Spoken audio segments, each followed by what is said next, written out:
Hello, and welcome to today's video. Today, we're going to be talking about existentialism. And now I know what you're thinking. It's a big word, and it hurts your head.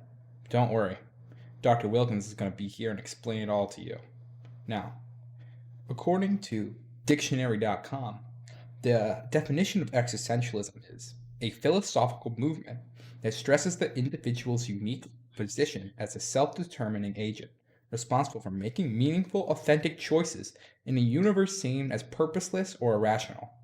Existentialism is associated especially with Heidegger, Jaspers, Marcel, and Sartre, and is opposed to philosophical rationalism and empiricism.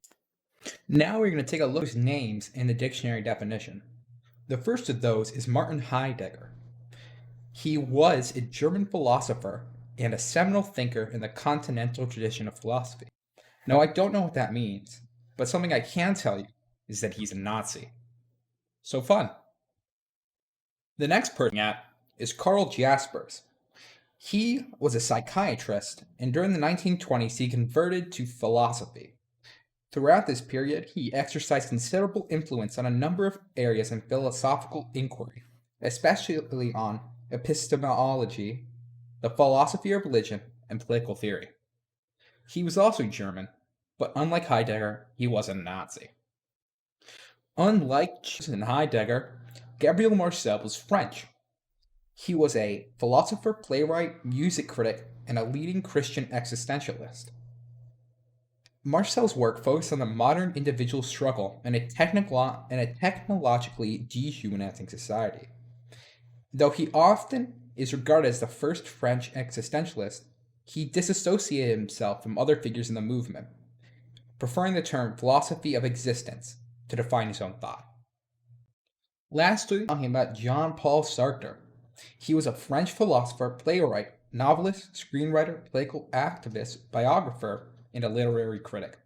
He was a key figure in the philosophy of existentialism, and his work has influenced sociology, critical theory, post-colonial theory, and literary studies, and he is regarded as the father of existentialism.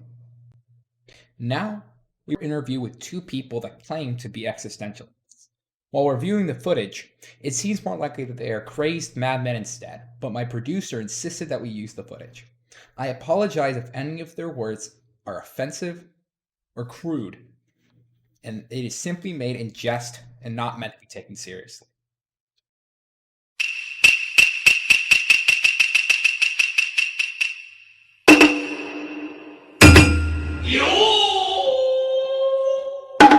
Today we're going to perform an interview about existentialism. I got two guests here. Introduce yourselves.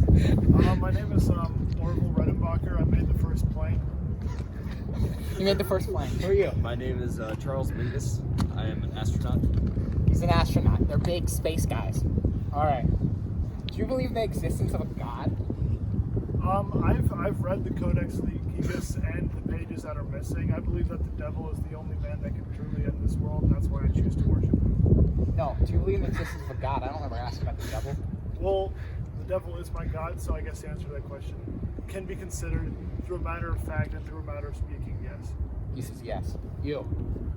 I choose not to think about that. I am more concerned about the fund allocation for the state. It's a yes or no question. We'll say yes. He says yes. They both say yes. Do you believe in the afterlife?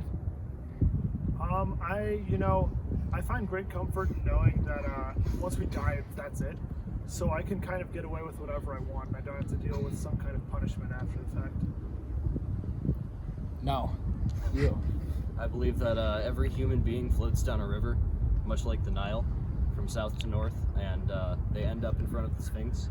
And then fact check that. Does it do that?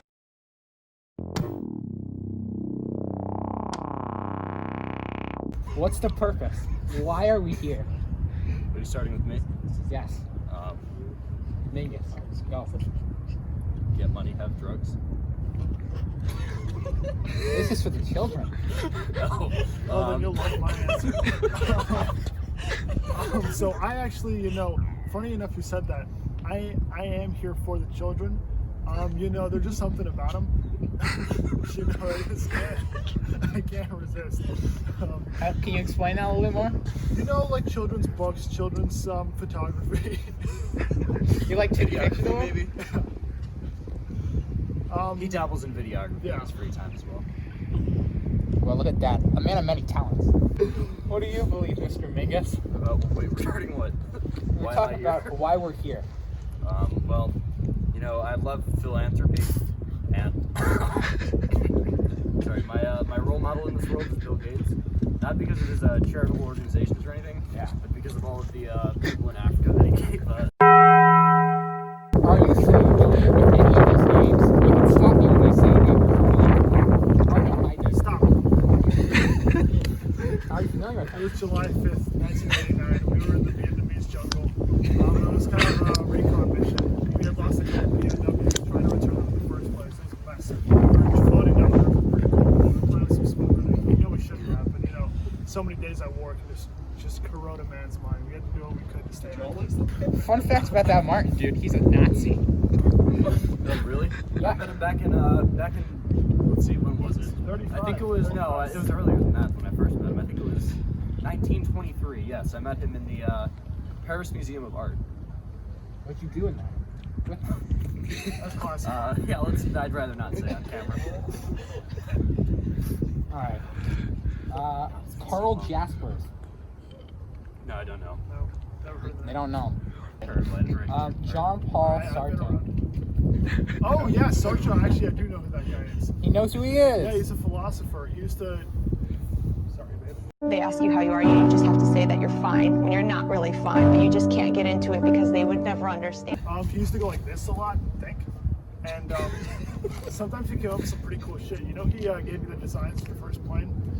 No, I didn't know that. He also told me that the means can justify the ends, or the ends can justify the means. So I kind of appreciate Ends that. justify the means. That's why. I don't like how you're asking all the questions.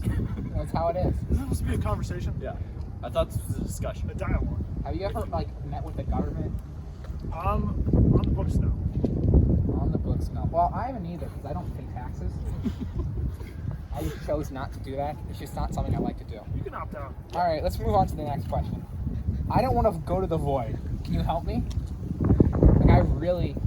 I'm just terrified of this. Well, It's just like, what? Why is there nothing?